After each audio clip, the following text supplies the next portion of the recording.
There's a particular kind of loneliness that visits those who cannot love halfway.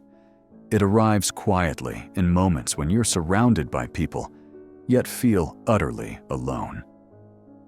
You've felt it, haven't you? That strange isolation that has nothing to do with how many friends you have or how full your calendar is. It's the loneliness of someone who speaks a language no one around them understands anymore. You watch others fall in love with such ease. They meet someone at a coffee shop swipe. Right, say yes to a setup, and somehow it works.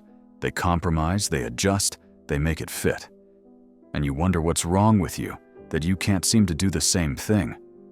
Every relationship feels like trying to wear someone else's clothes.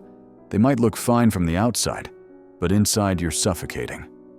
Here's what no one tells you. Your isolation isn't abandonment, it's initiation. Meet Maya. She's the woman who leaves parties early, not because she's antisocial, but because she can sense the performance in every conversation. While others laugh at jokes that aren't funny and exchange numbers, they'll never call she feels like an emotional alien. She can detect the hollowness beneath the pleasantries, the desperation disguised as confidence, the loneliness masked by loudness. She doesn't judge them. She envies them, actually. She wishes she could be satisfied with surface-level connection, that she could turn off the part of her that demands depth. But she can't. And neither can you. Maybe you've thought I'm too much, too intense, too selective, too aware. Or maybe the opposite, I'm not enough. Not charming enough, not easy enough, not normal enough. The truth is more complex and more beautiful than either of those stories. There's an ancient idea that certain souls operate on a different frequency. Not better, not worse, just different. Like underground rivers that run deep beneath the earth, while shallow streams make all the noise above. The streams are visible, celebrated, easily accessed. But the rivers carry something older, something essential that can't be rushed or replicated. The privilege of a lifetime is to become who you truly are. But what happens when being yourself feels like a life sentence of solitude? What happens when authenticity seems to cost you everything you've been taught to want? Before the universe sends you the right person, it must first dismantle everything you think you know about love. Every assumption, every inherited script, every compromise you thought was necessary. This dismantling isn't cruelty, it's preparation. Because the love you're being prepared for cannot exist in the old architecture of your life. What you're about to discover will change how you see your loneliness forever. Most people live love according to a script they've never questioned. Meet someone by a certain age. Date for an acceptable period. Get engaged. Marry. Have children. Follow the timeline. Check the boxes. This script isn't conscious. It's inherited from family patterns, cultural narratives, societal expectations. It's the collective unconscious speaking through individual lives. And for most people, this script works well enough. They follow it, adjust to it, find a version of happiness within it. But then there are souls like yours. You are the one who can't follow the recipe everyone else uses. You walked away from a perfectly good relationship because something essential was missing, something you couldn't even name. You couldn't explain to your confused friends why stability felt like suffocation, why kindness without depth felt like a beautiful prison. This is the severing, the moment when your soul breaks from the collective pattern and you become aware of your difference. Suddenly, you can see the invisible scripts everyone else follows unconsciously. And once you see them, you can't unsee them. This is where Carl Jung, empath, and personal development intersect in the most painful way. You become acutely sensitive to inauthenticity, not just in others, but in yourself. Every time you try to force yourself into the collective mold, your nervous system rebels. Daniel spent years being who others wanted: the dutiful son, the reliable partner, the steady professional. On paper, his life looked perfect, but his body was keeping score. insomnia, digestive issues, a constant low-grade anxiety he couldn't explain. His soul was sending signals he kept ignoring, until one day he couldn't anymore. He ended an engagement everyone celebrated. He left a career everyone admired. From the outside, it looked like self-destruction. From the inside, it was the first breath of authentic life he'd taken in years. This is the weight of masks, the gap between who you show the world and who you actually are.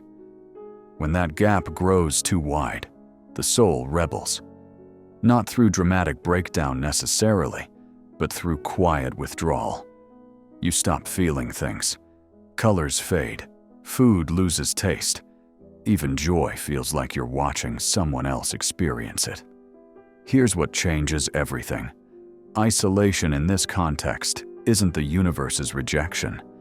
It's the universe creating space for self-discovery. In the absence of constant external validation, and you're finally forced to hear your internal truth. Think about it. When your life is full of people who love a version of you that isn't fully real, you never have to ask, what do I actually want? Not what my parents want.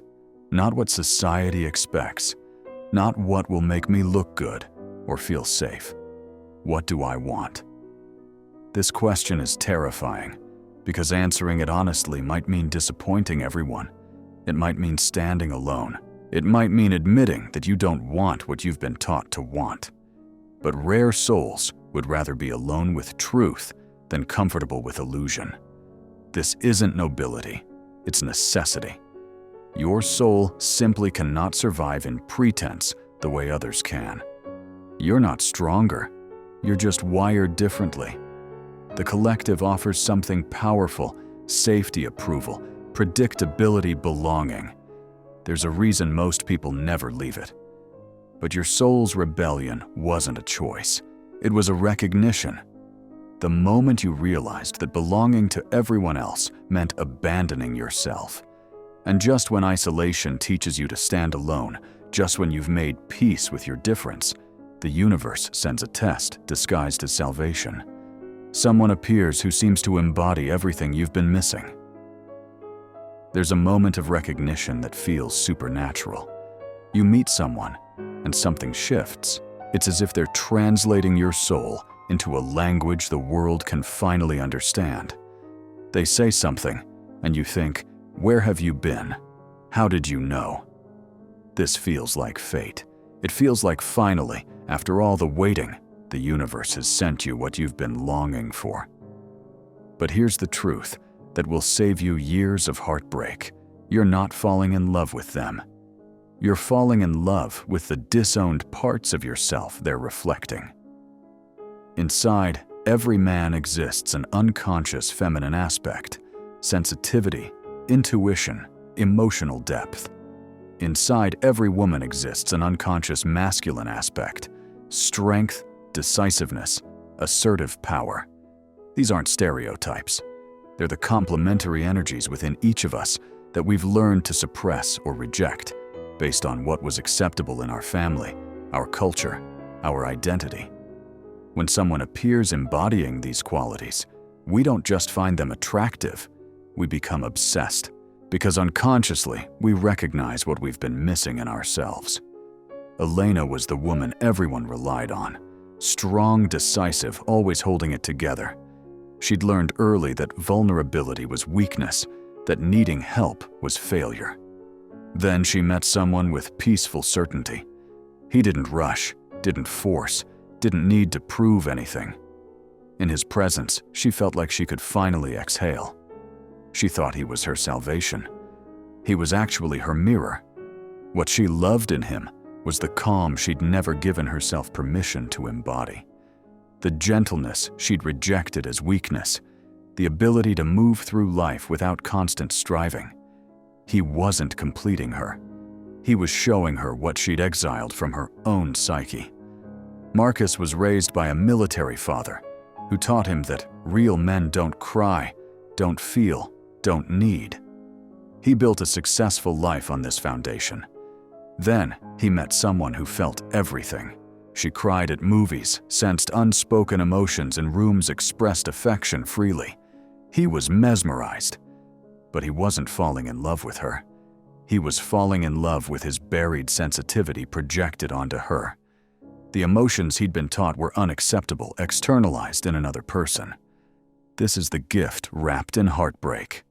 These relationships feel like destiny because they are just not in the way we think. They're destined to show us what needs integration within ourselves. The person isn't your soulmate.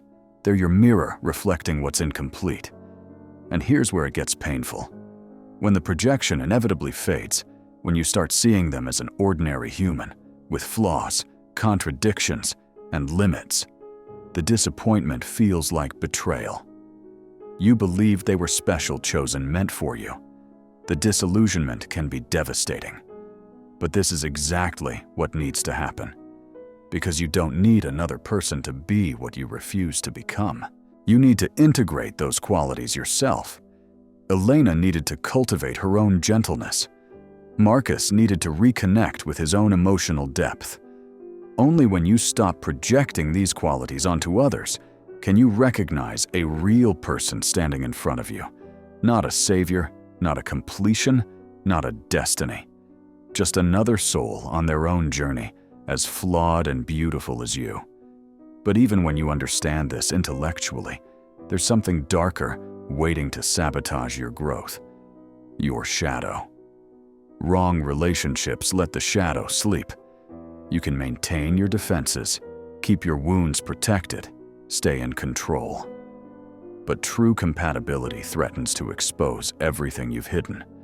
And the shadow will do whatever it takes to prevent that exposure. Imagine a prisoner held captive for years. When the door to freedom finally opens, instead of running out, they hesitate. They retreat into familiar darkness. Why? Because freedom terrifies them. They've grown accustomed to chains. The known horror feels safer than the unknown possibility. This is how the shadow operates in love.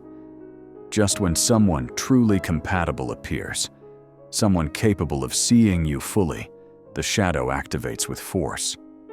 Sophia spent years in toxic relationships. Men who were unavailable, dishonest, emotionally manipulative. She recognized the pattern the therapy thought she'd healed. Then she met someone healthy, kind without agenda, consistent without being boring, present without being suffocating. And instead of relief, she felt terror. She started interrogating every kindness. Is he manipulating me? What's he really after? She analyzed every text for hidden meanings. She tested him, constantly setting up impossible standards to prove his love. She created distance to see if he'd chase. She thought she was being wise, protecting herself. In reality, her shadow was in control, transforming her into an endless challenger. If I push him away first, the shadow whispered, I control the inevitable abandonment. This is the anatomy of self-sabotage. It doesn't always look like dramatic endings. Sometimes it's subtle, delaying responses to create false scarcity, finding flaws to justify retreat, suspicion disguised as intuition, emotional withdrawal dressed as independence. You're not testing their love. Your shadow is protecting old wounds from new exposure.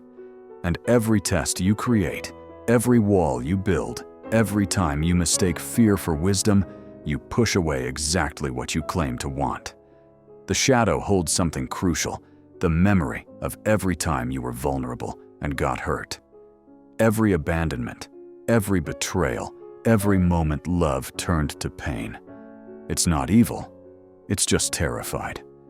And it will destroy present love to prevent past pain from repeating. Here's what integration requires: recognizing when the shadow is speaking, learning to pause and ask, is this real danger or old fear? Is this intuition or trauma response? This awareness doesn't eliminate the shadow, but it stops letting the shadow drive, because you're not afraid of being hurt again. You're afraid of being completely seen and still abandoned. There's a difference. One is about them. One is about your core belief of unworthiness. The deep wound isn't what others did to you. It's what you concluded about yourself because of what they did.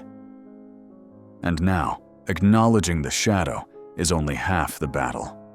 The real work is about to begin. Everything must die before it can be reborn. Not physical death, but the death of every false identity you've built to survive. The good child who earned love through achievement. The strong one who never asked for help. The easy one who never made waves. The special one whose suffering made them interesting. These identities aren't random.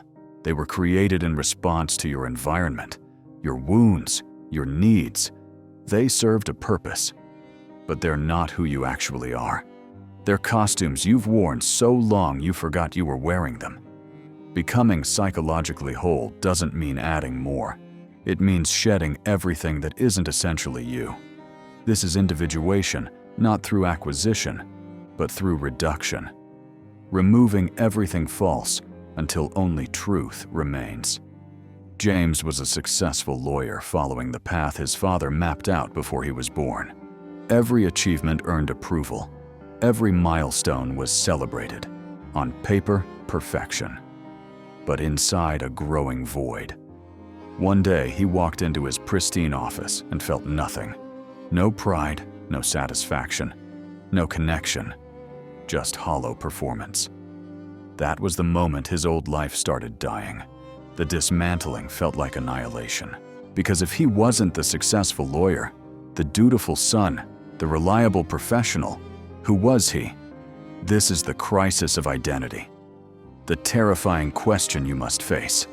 If I'm not all those roles, who am I? You exist in the liminal space now. The old you has died, but the new you hasn't fully formed.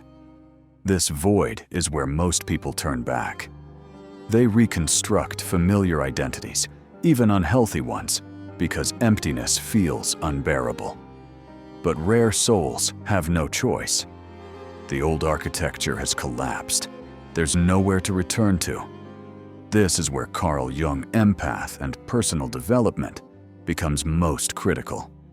You must learn to hold space for your own transformation without rushing to fill the void with another false self.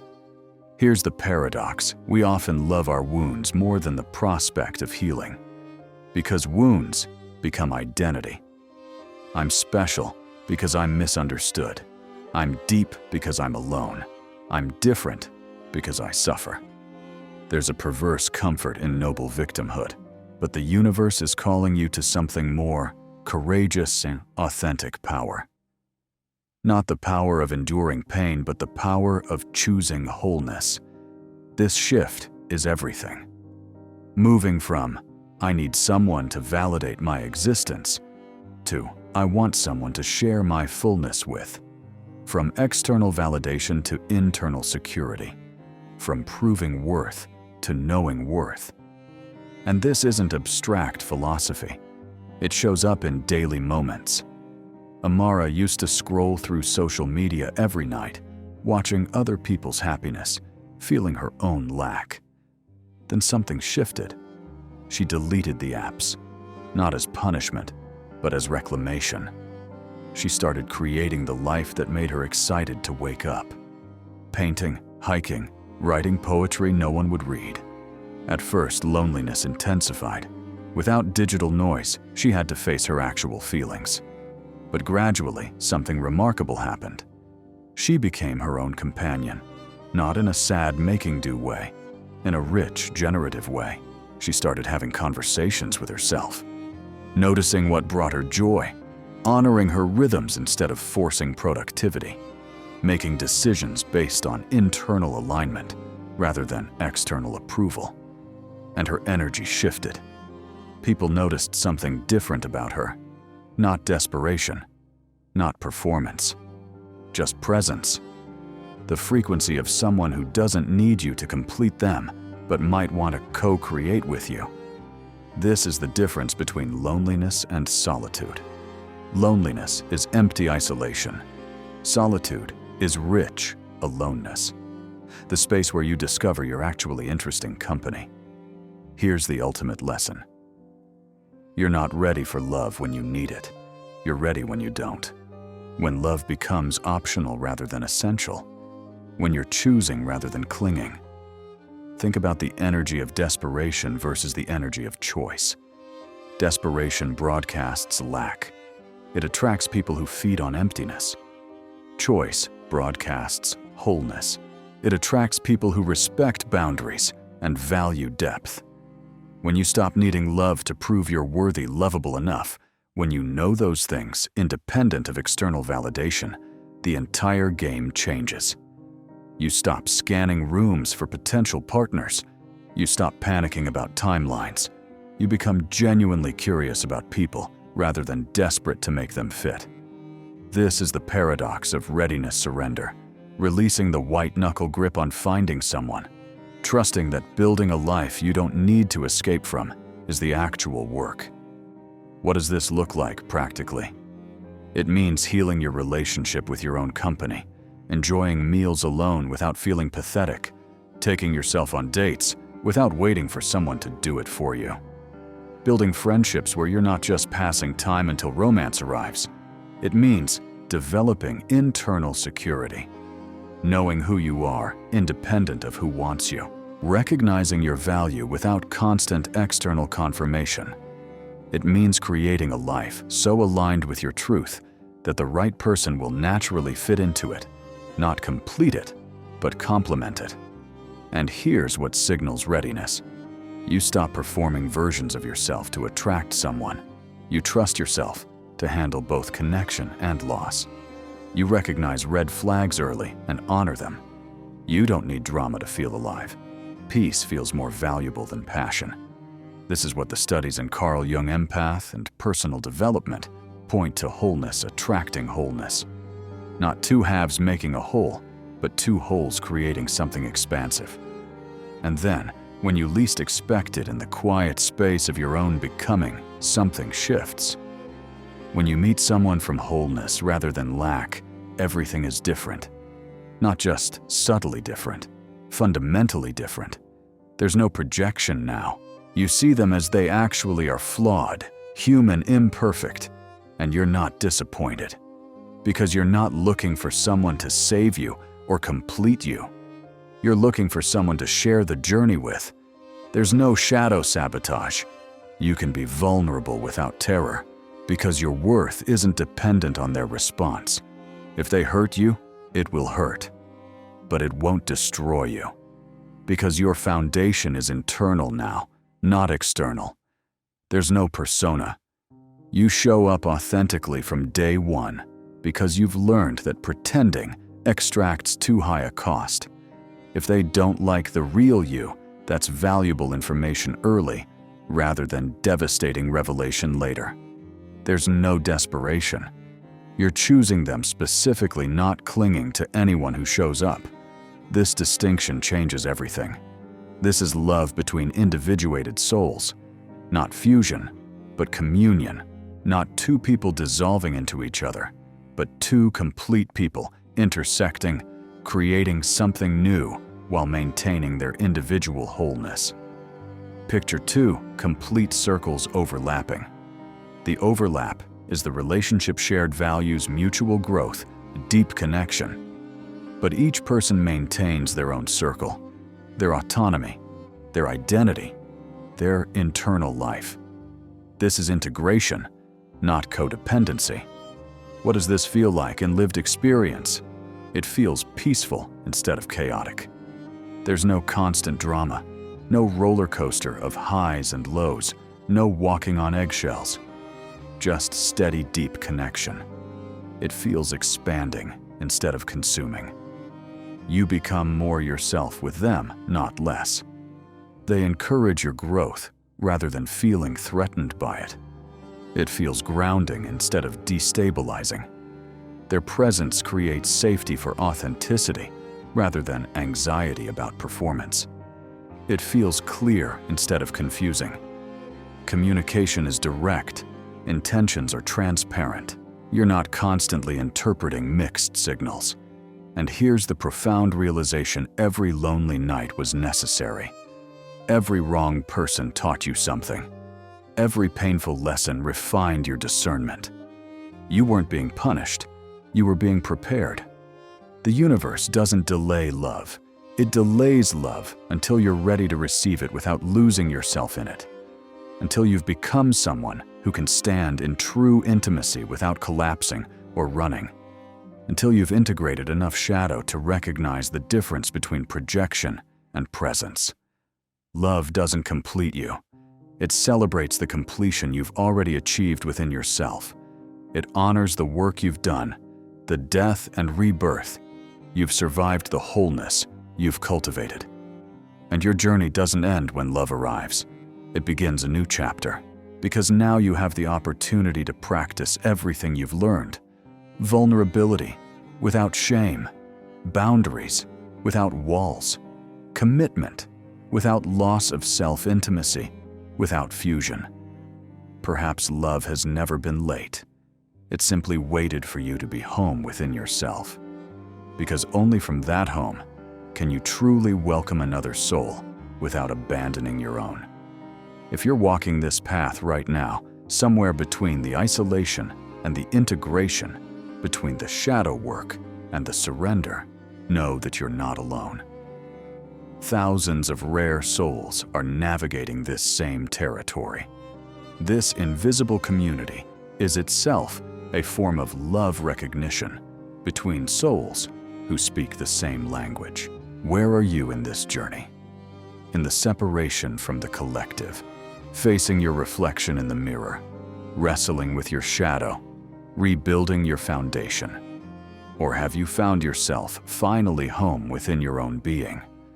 Write a number 1 through 5 in the comments for which chapter resonated most deeply.